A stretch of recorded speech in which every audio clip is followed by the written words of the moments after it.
Вырубка лесов в Якутии приведет к таянию вечной мерзлоты, считают российские ученые.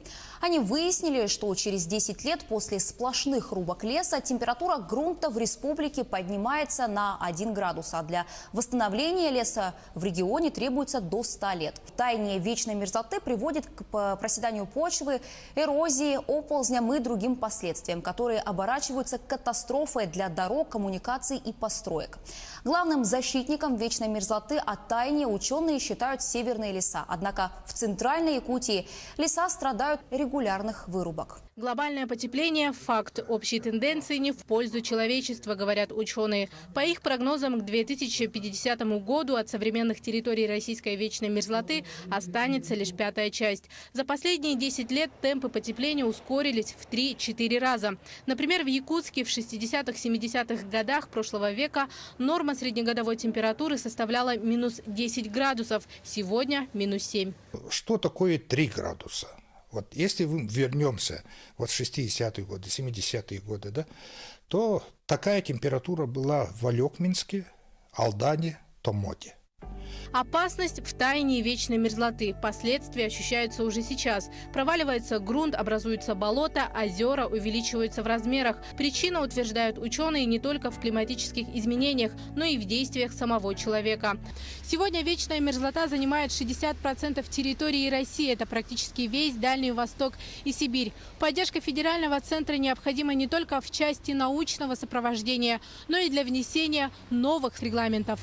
Огромный провал затерялся среди тайги и горных хребтов в заполярной Якутии. Эколог Виталий Миронов – один из свидетелей образования объекта, который в последнее время так заинтересовал научный мир. Первые серьезные изменения местного рельефа специалисты обнаружили еще в середине 60-х годов. 42 года назад я первый раз это место посетил. Здесь был узкий, глубокий овражек. Ну, метров, наверное, 20 глубиной и метров 20 шириной. Лес нужен был и для строительства, и для крепи на шахту. Вот эта вот вся округа была подчистую вся вырублена. И вода стала по колее размывать и дошла до линзы льда. Площадь загадочного образования растет в сторону горы Киргелях. Специалисты говорят, что там разрушение остановится. А пока каждое лето котлован отвоевывает новые метры.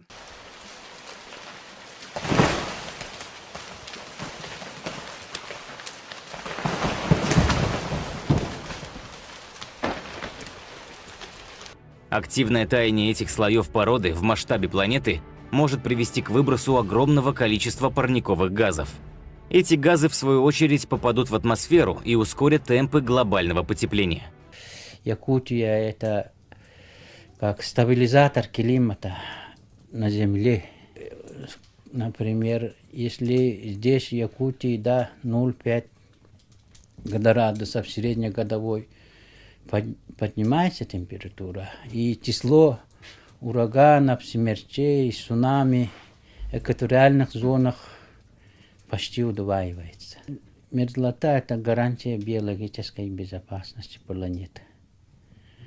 Потому что там в мерзлоте очень много неизвестных, незнакомых вирусов. Они могут при потеплении подняться и распространиться в теплые районы при помощи пернатых птиц. Здесь спусковой крючок вот это необратимых процессов. Я примерно считаю, что это Якутия и ядро вечной мерзлоты.